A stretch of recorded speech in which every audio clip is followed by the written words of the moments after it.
I'll never forget Mr. McPherson turning to me and saying, "Please don't let my brother and I die in here for a crime we didn't commit." So, how'd that make you feel?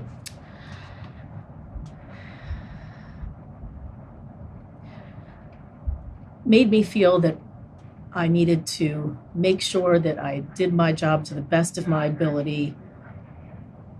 And by the point we had talked to them, we had a pretty good idea that things were looking like they probably were not involved. And so it makes you work even harder. Prosecutor does, as a prosecutor, you do not want someone to be in prison for a crime that they didn't commit. That's not justice.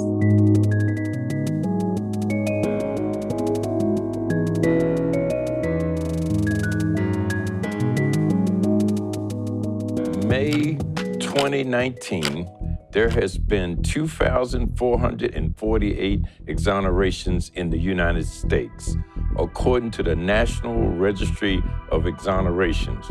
The registration shows that more than half of the exonerations involve perjury or false accusations. Almost half of the exonerations in the national database are Black defendants.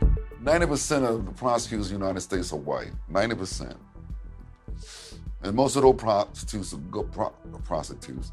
Most of those prosecutors go into politics. That's why DC is crazy like it is now. But I was a poor Black kid from the projects, and I was easy prey. And they come into the community, and if you don't have an alibi, and if you can't say where you was at a particular time, you might get a murder, armed robbery, rape, all kinds of charges. Because they have a thing what they call clear the slate. When they have a lot of charges and they just go out in the Black community and just start hand-picking people and say, you fit the description, I have a witness. And so in the state of Maryland, you only need one witness to convict.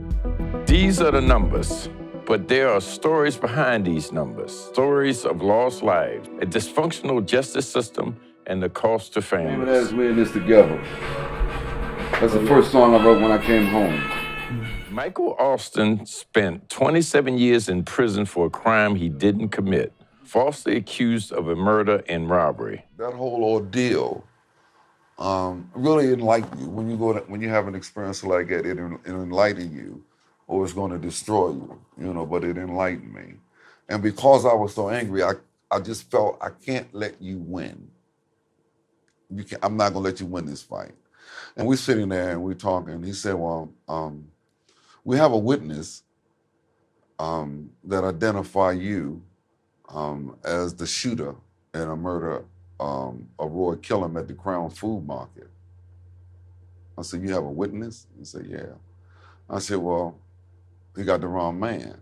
He said, well, the witness, clearly identified your picture and said you was the one he saw shoot Roy Killam. In Baltimore, the state's attorney office, which operates the only conviction integrity unit in the state, exonerated brother Keith Jr. McPherson and Eric Simmons, convicted in 1995 and sentenced to life in prison. It is my hope that now that both of you are set free, that you're able to return home, heal, adjust to your rightly deserved freedom, and live your lives to the fullest. Exonerees like McPherson and Simmons are considered lucky to have gotten out when so many other innocent people are still in prison. But what have they lost? What happens after they are freed? What are the costs to cities and taxpayers and jurisdictions for these wrongful convictions? Some of these men had never, they were incarcerated when their sons were 3 years old, and they're coming out and they're grandparents, right? And they've missed all of their child's life. And so one of the things that I thought was incredibly important as the representative of a system that has failed them was to apologize. A study by George Washington University looks at the cost to taxpayers for 2,265 exonerees. The payout was $2.2 billion of public funds. Police are protected by qualified immunity. Prosecutors are shielded by absolute immunity. Walter Lomax was wrongly convicted for the murder of Robert Brewer. He spent nearly 40 years in prison before being exonerated at age 59. Actually, I was never arrested. The police officers had come to my mother's home with a warrant allegedly for my arrest. We didn't find out much later that the warrant wasn't actually for me, it was for my brother for non-support. At the time, they were rounding up hundreds of black men around the city, placing them in lineups. And I'm a young black man, so I fit that profile, and so they kept me. The death penalty was still in existence. And it was a capital case. It's just fortunate that the jury came back without capital punishment. How do exonerees adjust to societal changes after having spent most of their life in prisons? To be quite honest, man, it's something that even if I were to state just some things, the fact of it is, and the reality of it is that unless one has had that experience, they won't be able to fathom what that was like, really like, right? The loss of my younger brother was murdered. The loss of both of my parents, right? The loss of one of my grandchildren, right? To have my children grow up and they have children. It's just, let me see if I can maybe, an average Joe may be able to relate to this. You're gone for 40 years. Your whole family grows up. They have experiences. They have birthdays. They have weddings. They have milestones, right? Graduations, children born. And while all these things are taking place, they are right there participating in all of these activities.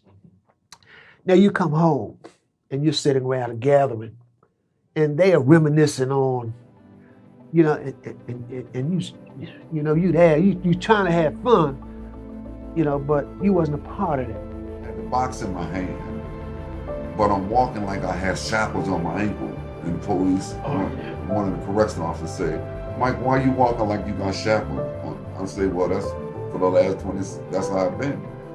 And then from that moment, I realized how conditioned I was. It took me about 11 years before I started feeling that I was connected. State's Attorney Marilyn Mosby has taken the Conviction Integrity Unit into a comprehensive unit that gives exonerees support at all levels. Around 2015, 2016, what we did is understanding that a job and the responsibility of prosecutors is not just to advocate for those individuals that we believe have committed an offense, but as our pursuit of justice, that's the mission of a prosecutor, we have a responsibility to exonerate those that have been wrongly accused, convicted, and incarcerated. So what we did is we rebranded what was a previous Conviction Integrity Unit under the prior administration, which was a Conviction Integrity Unit in name only. There was no sort of formal review process for claims of actual innocence. So we set up a review process. I traveled all across the country to different district attorneys' offices to see what best practices we can employ in Baltimore. And I had the opportunity to sit down with the late, great Ken Thompson from Brooklyn.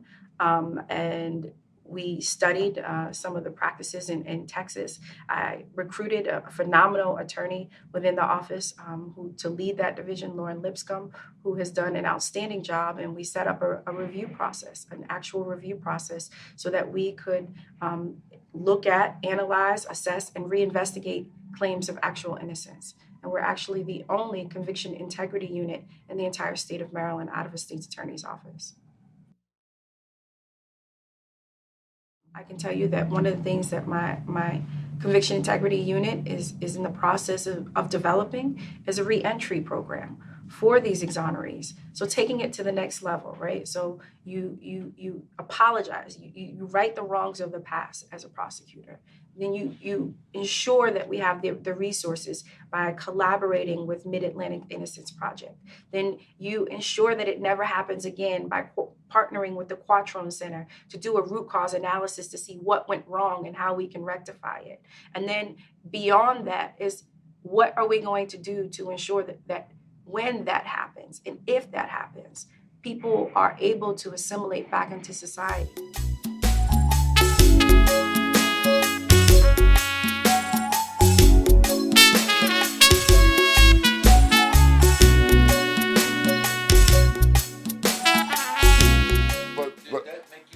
No, man, no. If they gave me $1 billion, that's not gonna make me see.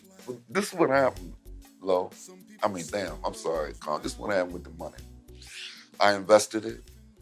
I gave my family some. I give Central Ministry money every year, and I did a lot of traveling, man. I bought 2 houses, but none of those things made me feel happy. I mean, because of also the 27 years. Because what person can determine your worth for 27 years but God? I mean, what human being is going to say, "Well, he did 27. Let's give him." Is that how much your life worth? Stop making excuses for what you feel inside. Life is just an experience, so hold